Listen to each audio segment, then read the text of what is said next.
Hi, my name is Michaela Bertrand, and for the past couple of months, I have been researching addiction and its effects. Addiction is defined as a condition of being addicted or physically and mentally dependent on a substance.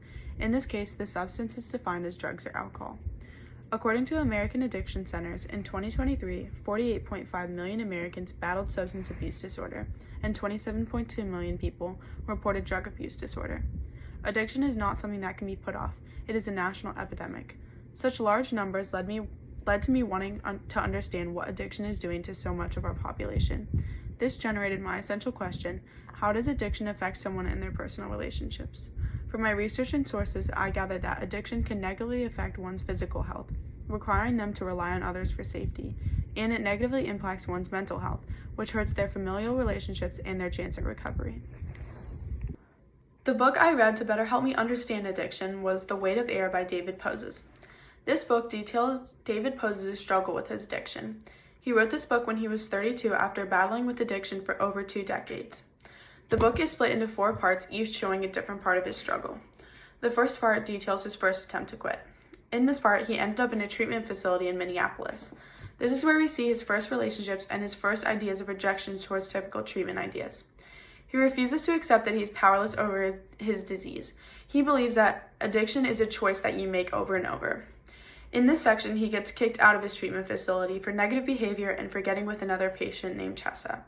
He then switches to a halfway house in Palm Beach, and when that doesn't work, he ends up at his grandparents' house. The next time jump is to David at Marlboro College. In this section, he starts off clean from his heroin addiction, and he also meets his girlfriend Jane, and they move in together.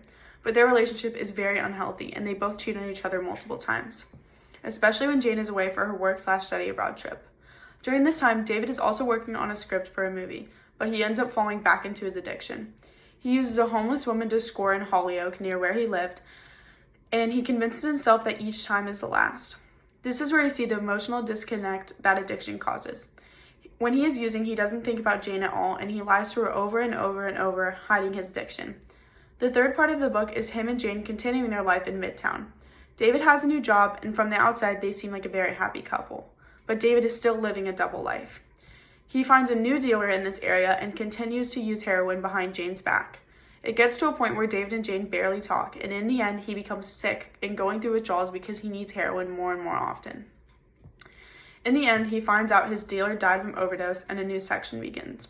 In the last section, David meets a new girl because he and Jane had broken up because she had cheated on him. David and the new girl, Andrea, moved to Brooklyn, New York. Everything is going well until David is offered Vicodin at his new restaurant job. He begins taking it, and then from there he begins trying to score Oxy. These opioids control him for a large part of this chapter, but once him and Andrea get married and she gives birth to his daughter Ruby, he swears he will never take another opioid. But he ends up getting hurt and having to get surgery, and the doctor ends up prescribing opioids to him for the pain. This kickstarts his addiction again. But this time is different. He doesn't give up without a fight, and he wants to be better for his daughter. David travels all around trying to find a doctor to prescribe him buprenorphine. In the end, he does find a doctor that will prescribe it to him. Buprenorphine is a medicative assistive treatment. In this last part, we get to see David's overall argument.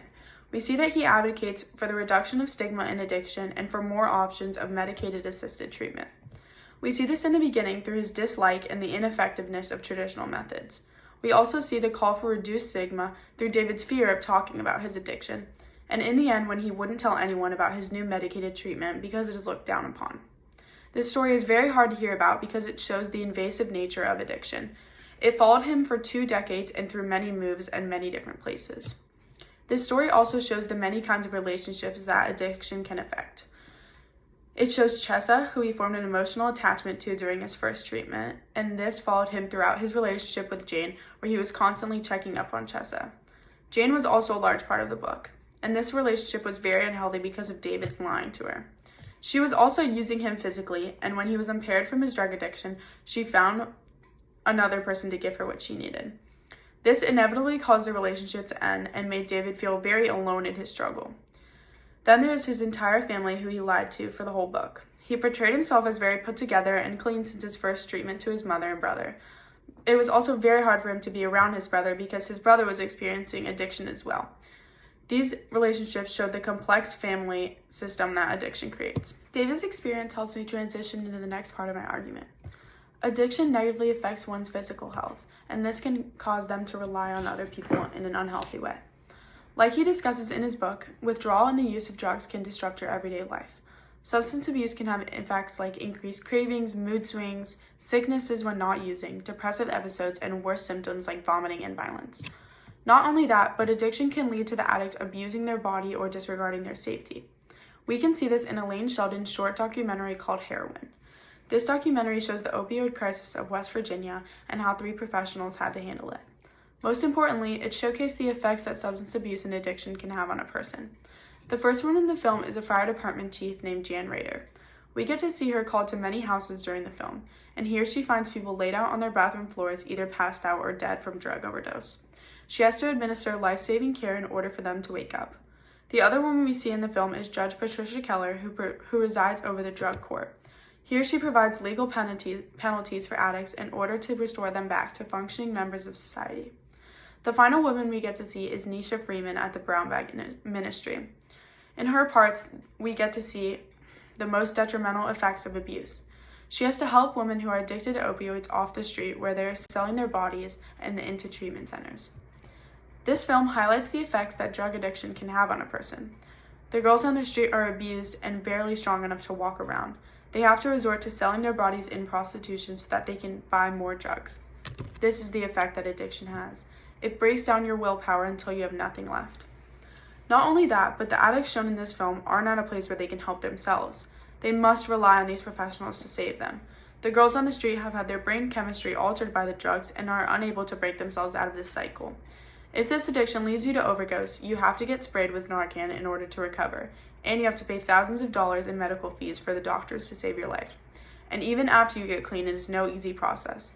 The drug court portion of this movie shows that you have to go to your probation officer and follow each guideline set for you so you don't fall back into addiction. Addiction causes such harsh health effects that you can't save yourself even if you wanted to. You are forced to rely on others that you don't know to get yourself out of this horrible situation. Not only does addiction force you to rely on others because of physical trauma, it damages your familial relationships.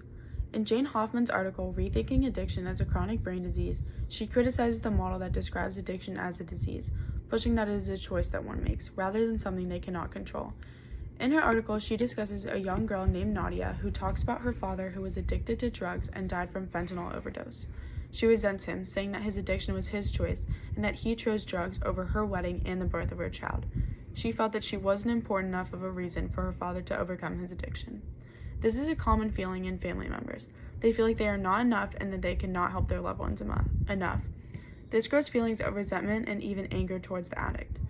The article also describes a common behavior of addicts, that they will never stop plotting what they will take from you in order to support their habit. Becoming an addict makes you a shell of your former self. You no longer feel for your loved ones, and you don't feel guilty about taking money or prescriptions from them, because all you can think about is how to score your next hit. This puts a massive strain on your family relationships, and they will grow bitter as your addiction goes on. Not only that, but addiction often forces you to lie out of shame. No part about addiction or relapsing comes without guilt. If the addict starts drinking or using again, they will often hide it from their families because they don't want to be looked down upon. In the book The Weight of Air, when David's parents find out he was addicted to heroin, the first thing they did was blame each other. David's dad blamed his mom for never parenting him correctly, and David's mom blamed herself for not knowing. Becoming addicted changes your emotions and shames you into lying about it, and the longer your addiction is hitting, the harsher the effects on your family it becomes. Parents may blame each other like David did, or they may resent you or be angry with you for choosing the substance over them. Either way, addiction does irreparable damage on familial relationships, damage that changes family structures for the rest of the addict's life and their family's lives. Addiction is so damaging to your mental health that recovery becomes one of the hardest processes that one can go through. This is because addiction isn't something that comes and goes without any real change. It has effects on one's brain chemistry. Indiana University Health explained these effects in their article, Is Addiction Really a Disease? They say that it changes your dopamine levels, issuing less and less dopamine the more you use, because it takes more and more drugs for you to feel normal. Addiction changes your willpower as well. Withdrawal symptoms are painful and can even feel like you're dying. So your brain does anything to protect itself from these symptoms. This means that you can be more inclined to say yes to a substance than you normally would be, because you know you will feel the painful effects if you do not take it. These factors can make it exceptionally hard for an addict to stop using. And not only that, but addiction recovery options can be hard to process, and they don't all work for each person. For example, in Randy May's cartoon called Harm Reduction Programs Point the Continued Way to Drug Use, he depicts a signpost with a syringe pointing towards harm reduction. Is one way that communities have begun trying to curb drug use and drug overdose. It involves treatments of free clean needles or drug consumption rooms. As Mays points out, they may not have the harshness to push addicts into full recovery. Rather, they push them back into their addiction. Harm reduction programs are not the only controversial program. Others include the 12-step program and traditional recovery centers. Each addict grapples with addiction differently, so each addict has to find the best recovery option for them. This can mean that addiction takes a long time to recover from, and it is a grueling process. In the end, addiction is an extremely difficult thing to deal with, both for the addict and their loved ones. It can damage one's health, family relationships, and recovery can be next to impossible. It affects a large part of our society, and it needs to be better understood to fully understand its impacts and its effects on their relationships.